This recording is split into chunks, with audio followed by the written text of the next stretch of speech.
Les dramas, les clashs sur internet, ça me saoule, mais là, je peux pas me taire. On en parle des cocobats de Goubanane. Générique.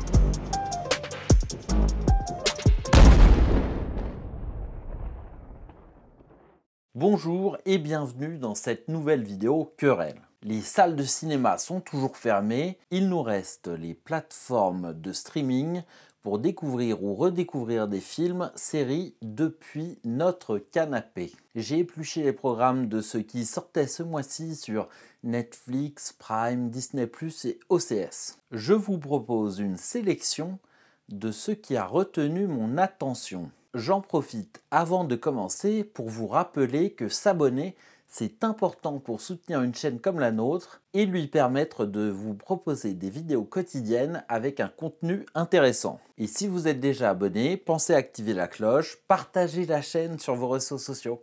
C'est important. Ce mois-ci donc, j'ai retenu sur Amazon Prime. Depuis le 1er février, vous pouvez voir Moonlight de Barry Jenkins, sorti en 2016. On suit Chiron à travers 3 étapes de sa vie.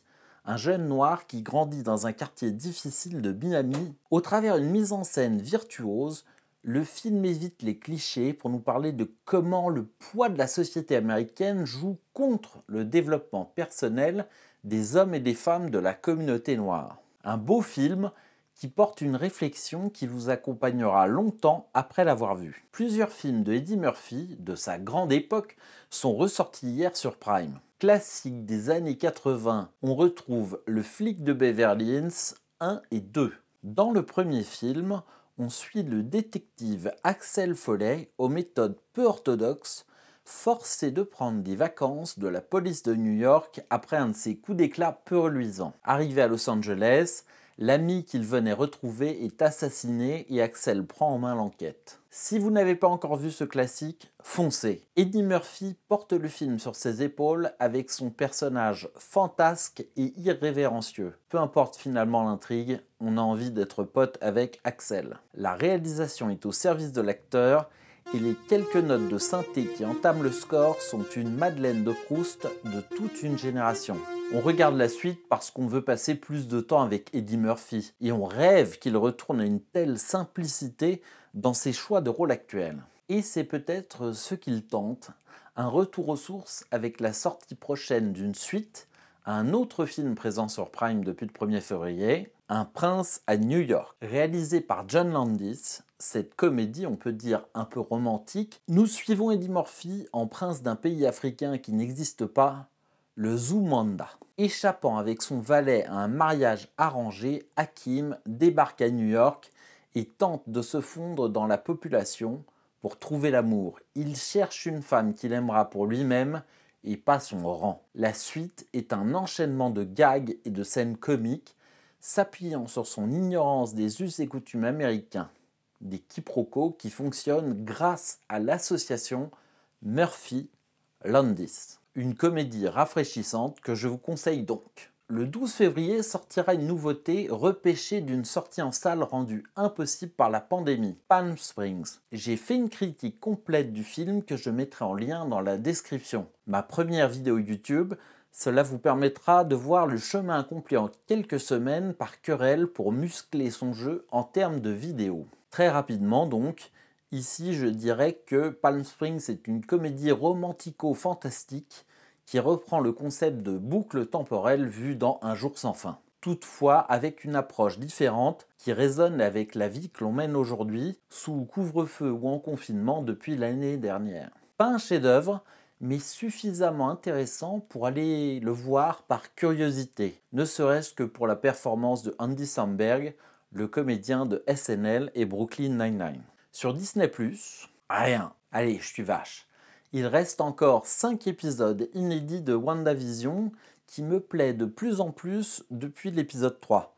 On est sorti des pastiches de sitcom des années 50-60 pour entrer dans un récit mystérieux et original. Et puis surtout, ce mois-ci, l'onglet Star fait son apparition avec une augmentation du tarif et proposera tous les films appartenant à Disney autrefois proposés en France sur d'autres plateformes.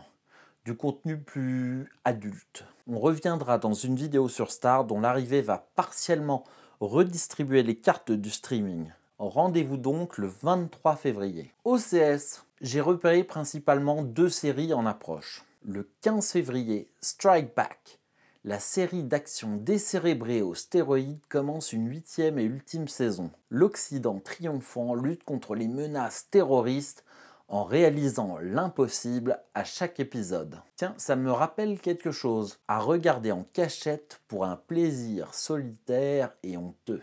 Dès le lundi 24 février, la 2e partie de la saison 10 de The Walking Dead sera lancée pour achever la pénultième saison, la série devant se finir en 2022.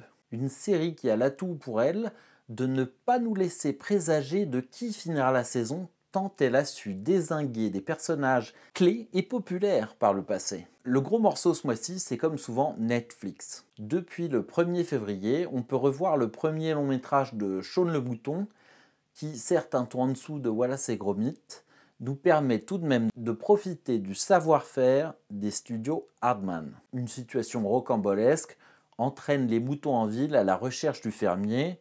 Shaun et son troupeau vont y vivre des péripéties, source de nombreux gags.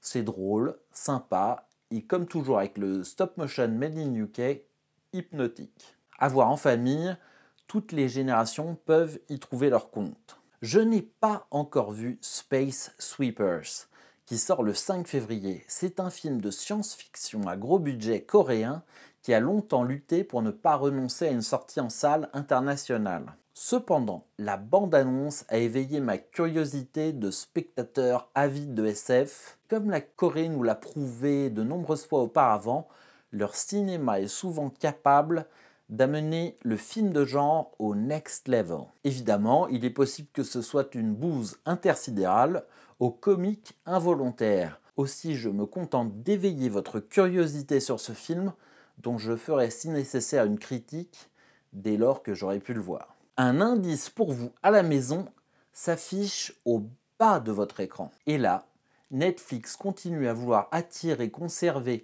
les cinéphiles en feuilletonnant les sorties de films issus du catalogue négocié avec MK2. Enfin, je crois que c'est de cela qu'il s'agit. Ce mois-ci, dès le 15 février, on a le droit à 8 films de Claude Chabrol, nommément Madame Bovary, Merci pour le chocolat, La cérémonie, Betty, La fleur du mal, L'enfer, Une affaire de femme et Rien ne va plus. Que des films à minima intéressants. Je ne vais pas les détailler tous, mais j'ai une affection particulière pour Merci pour le chocolat. Sorti en 2000, on y retrouve Isabelle Huppert au top, Jacques Dutronc trop rare au cinéma et Anna Moulalis. Comédie bourgeoise ou polar, on navigue dans un élégant récit de filiation. André Polonsky, pianiste virtuose, interprété par Dutronc, a eu un enfant d'un précédent mariage.